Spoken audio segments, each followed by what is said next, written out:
شەڕە گەورەکەی ئەمریکا لە نووسینی خەبات کووردە بڕیارە لەو ڕۆژانە و لە دوای 3 ساڵی شەڕی ئوکرانیا و رووسیا بۆ جاری دووەم هەریەکە لە دۆناڵد ترامپ و ڤلادیمیر پۆتینی سەرۆکی رووسیا لە بوداپێستی پایتەختی هەنگاریا کۆ ببنەوە و دەربارەی ڕاوەستانی شەڕی نێوان ئوکرانیا و رووسیا تاوتوێ بکەن و هەوڵێک بدەن ئاگریە و شەڕەدا بمرکێننەوە.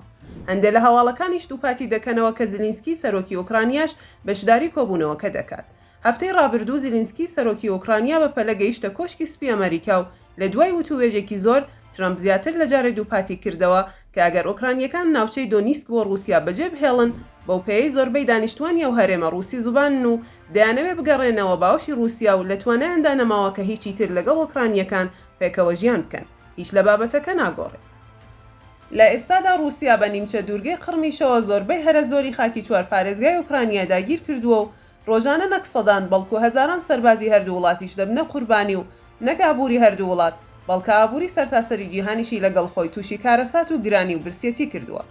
دوا بە دوای شکستهێنانی کۆبوونەوەکانی ئالاسکا و فەشەلهێنانی وەزارەتی جەنگی ئەمریکا لە یەک هۆڵی گەورەدا زیاتر لە 900 گەورە جەنەڕاڵی سوپاکەی کۆ کردەوە و دوا بە دوای ئەوەی دەنگۆی ناردنی ساڕۆخی تۆماهۆکی ئەمریکیەکان بۆ ئوکرانیا کەوتە ناو میدیاکان و ڕووسەکانیش پرزە کرد و ڕۆژانە هێرشە ساڕۆخیەکانیان بۆ سەرژێرخانی ئوکرانیا سێ بەرابەر لە زیادبووندایە.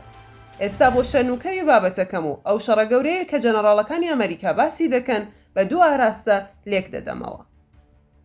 یەکەم، سەبارەت بە ئەوروپا و شەڕی نێوان ڕووس و ئوکرانیەکان. ئەگەر هات و دوای دانیشتنەکەی ترامپ و پۆتین ئەو جارەش فەشەلی هێنا، ترسەیە ترامپ پەیمانەکەی لەگەڵ زلینسکی بباتە سەر و ساڕۆخی تۆماهۆکیش بداتە سوپای ئوکرانیا.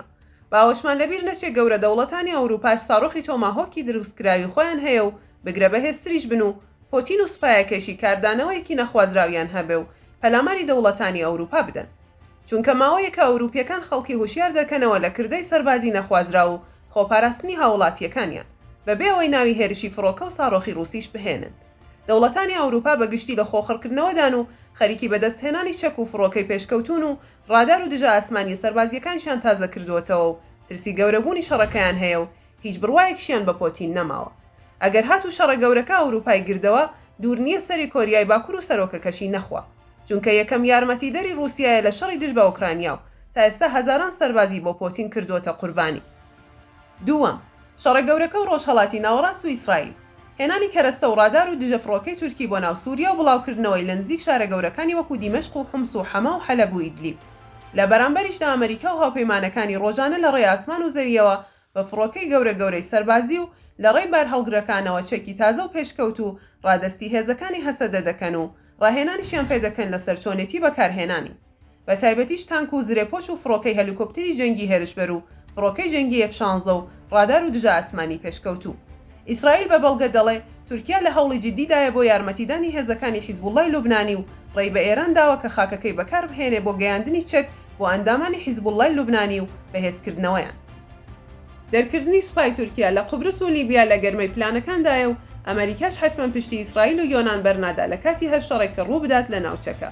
دوای کوژرانی تەواوی سەرۆک وەزیران و وەزیرەکانی حکوومەتی حوسیەکان، ئیسرائیل سوپا سالارەکەشی کوشت کە باقلی ئەندازیاری درۆن و ساڕۆخەکانیان دادەنراو.